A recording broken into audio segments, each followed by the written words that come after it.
వెళ్ళిపోయింది కానీ ఉండుంటే ఇంకోటి వేసేసాడు బాగా వేసేసాడు. పెట్టాల్సింది కుర్చీని కాదు గురూజీని. ఒక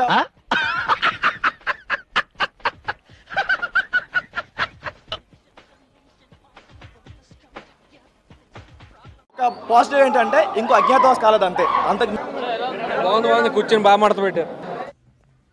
ఇంటెలిజెంట్ ఫెలో. ఆ త్రివిక్రమ్ అసలు ఆయన దండం పెట్టాలి. అసలు ఇంత ముందు సినిమాలు ఆయన చేశాడు అన్న డౌట్ అయితే వస్తుంది అందరికి.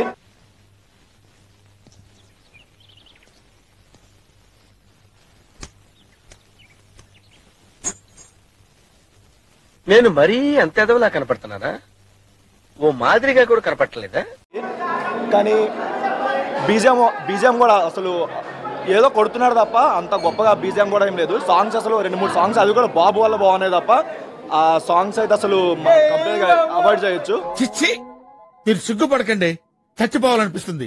చిచ్చి మీరు సిగ్గుపడకండి, చచ్చిపోవాలనిపిస్తుంది.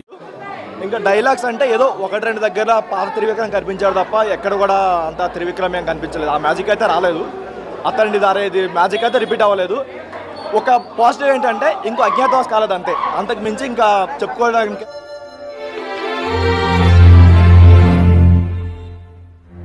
ఎవడంత హ్యాపీగా ఉండాలనుకుంటున్నాడో అంత హ్యాపీగానే ఉన్నాడు, నేను తప్ప. బాబు తప్ప ఇంకే ఒక్క పాజిటివ్ కూడా సినిమాలో లేదు. అంతే.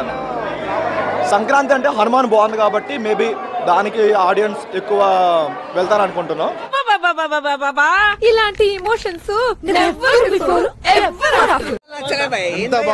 ఎంత బాగుందంటే సినిమా మొత్తం బాగుందన్న. మహేష్ బాబు బాగుంది.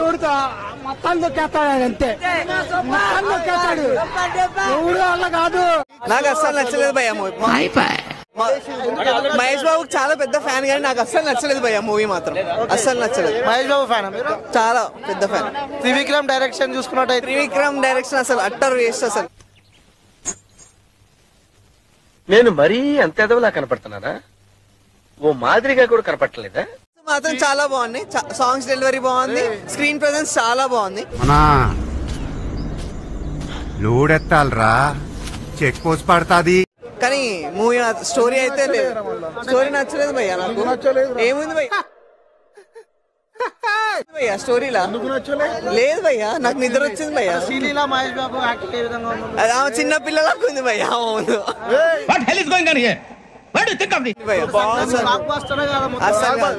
పులి ఎవరికి ఊరికే రావు.